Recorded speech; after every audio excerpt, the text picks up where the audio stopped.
Ladies and gents, I'm back once again. I'm here talking Impact Wrestling, and man, what a show last night. I very much enjoyed it. July 12th, 2018 review of Impact Wrestling, and I gotta say, it was a fun show. It wasn't as good as last week's show from top to bottom, but man, that main event, good God almighty, what a main event. But I'm gonna get on into this. First, I'd like to say that you can find me on Periscope now. I did a video yesterday. I was talking about doing an Impact preview. I did an Impact preview, excuse me. Talked about the WWE Women's event, and I also talked about Ring of Honor in Madison Square Garden. You can check me out Periscope at OMG Corey B, and eventually I'll have one up for the podcast as well at Too Sweet Pie. But the video I did yesterday is at OMG Corey B. So let's get right on into this. Feel free to hit that subscribe button as always. As we kicked off the show, the OGs came out. OG LAX came out. King Hernandez, Homicide, they ran through some guys, just a 45-second squash, some enhancement talent that got on the screen. It was what it needed to be, and King grabbed the mic. He went at Conan, says his time is done. Said he was 2 steps ahead of Conan, and that they will take out the Young Boys at Slammiversary in a 51-50 street fight. So I'm all with this.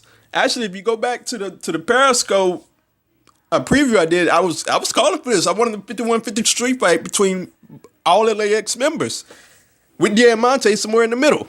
So this is going to be phenomenal. It's going to fall into the category of a show stealer because not many people will be talking about it. I'm very much looking forward to it. So moved on to Shotzi Blackheart. I got to say that I had never seen her prior to tonight. I only see her in the packages for Rise as the commercials would play on Impact. And I saw her and I was like, okay, let's see what she got. And I was impressed from a promo perspective. I like what she did there before the match. And during the match, I was very much impressed. I very much hope that she's a keeper. I mean, the match was fairly decent enough. It didn't go that long, went like 5 or 6 minutes, so not a whole lot to cover.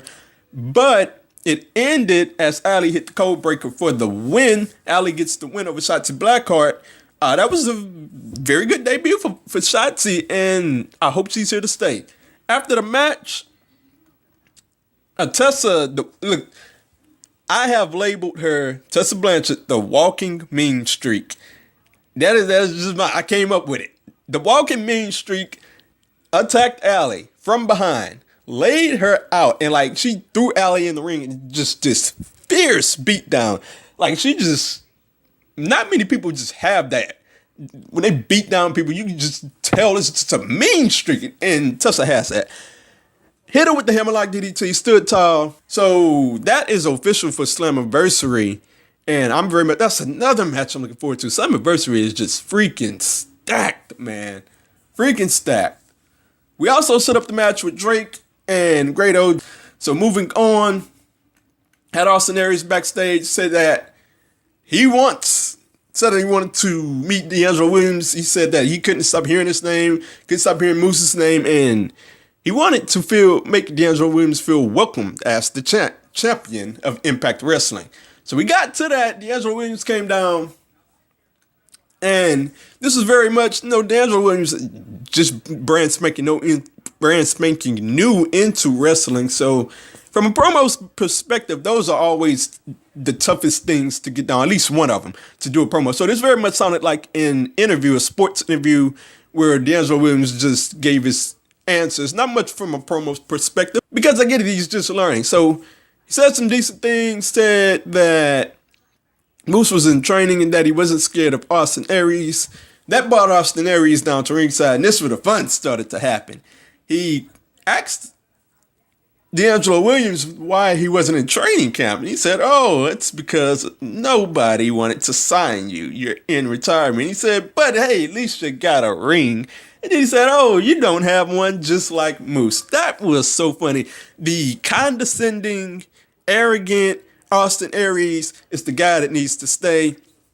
And I have no problems with it if he retains the title at Slammiversary. But this led to a brouhaha, if you will. Austin Aries, low blow D'Angelo Williams.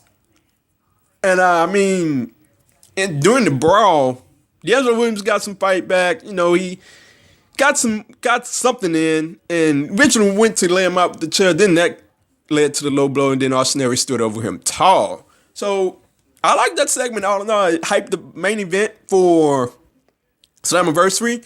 I get the feeling that D'Angelo Williams may be in Moose's corner for Slammiversary. I just hope that nothing happens to where it's one of those deals to where D'Angelo Williams gets involved. If he does get involved, let's just make some kind of sense out of it to where it makes sense for him to get involved. I just hope that doesn't happen at Slammiversary, but I like this segment overall. That led us to Eli Drake versus Grado. And I got to say, for the second week in a row, Grado's match, the highlight is the commentary. Oh, man. And Don Callis, he said something. Grado took his strap off and he said, "Oh, no, get that man a man spanks." And then he took the other strap off and the guy Callis says, "We need to digitize that." And that just takes me away from the match. I'm rolling over laughing, and like, Dan Callis is so great in the match. Match only went for like a minute or two. It ended with Drake hitting the lariat, then the gravy train, and Drake stood tall. And that led to Drake hitting on Katarina, and Joe Hendry stepped in. And there's a whole story there. I think Grado is on the outs. Joe Hendry is on the ends with Katarina. We'll see how it all plays out. Got a Killer Cross promo. Another well done pre-package from Impact Wrestling. They've been doing a phenomenal job. In fact, I added Kevin Sullivan on Twitter just to show my appreciation. Those guys are doing phenomenal. Killer promo. Called out Petey Williams and said that he got involved in his business last week and he is going to destroy Petey Williams. They will face off next week. I'm very much just interested into seeing that. This led us to Matt Sydal putting over the match against Brian Cage at Slammiversary. Talked about his third eye. And I got to just say that I cannot believe that I'm saying this, but this match is falling into sleeper category because not many people are talking about it. So that is going to be a phenomenal match. I'm very much looking forward to it. That led us to Alicia again. And she interviewed Madison Rain. Before the interview can get really going, we heard some wacky noise, some spooky noises.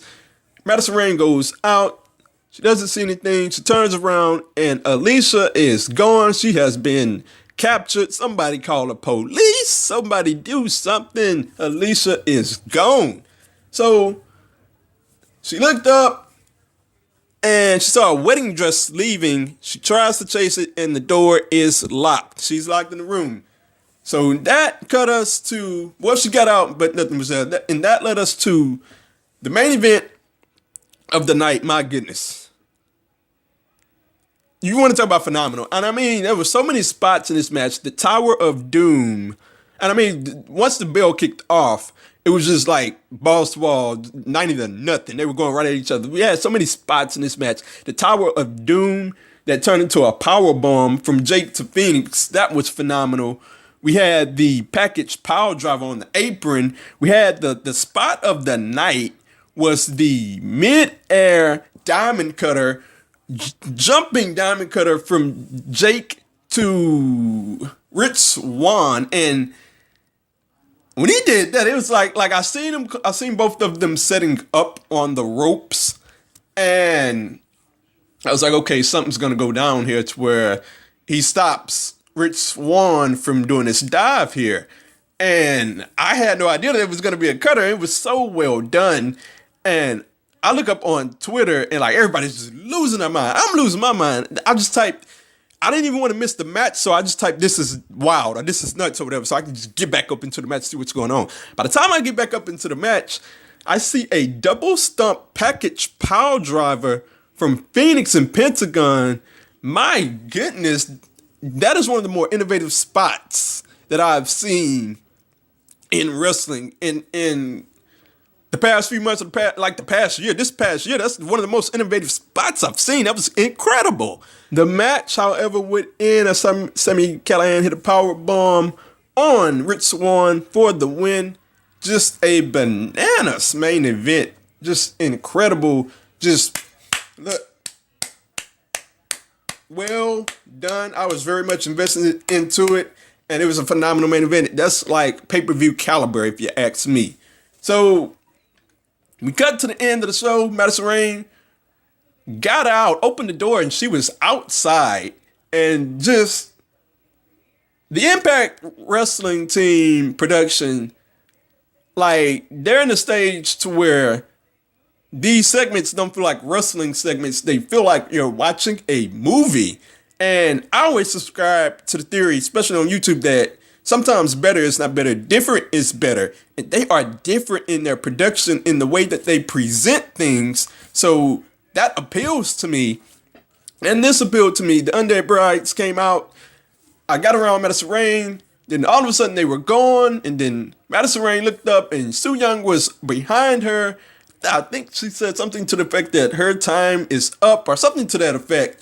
And the screen went black. So that hyped up Su Yung and Madison Rayne. That really needed some type of juice in it to get going in that feud. And that was a great way to get it going. It was the last thing you saw in the show, and it was so well done. Now it's on Impact and Madison Rayne and Su Yung to build this thing going forward in the ring, promos or what have you, however they get it going forward.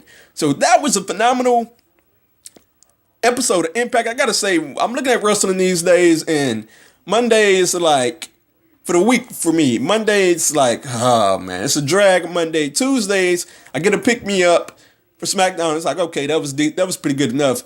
But Wednesdays and Thursdays, my goodness.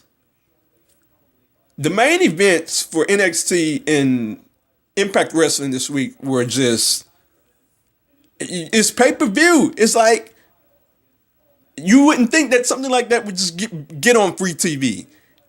That's just how the quality of those matches were. And Wednesday is great. NXT Lucha Underground. That's 2 hours of back-to-back programming. I watch one and I watch the other back-to-back. And it's like I watched the whole wrestling show on Wednesday.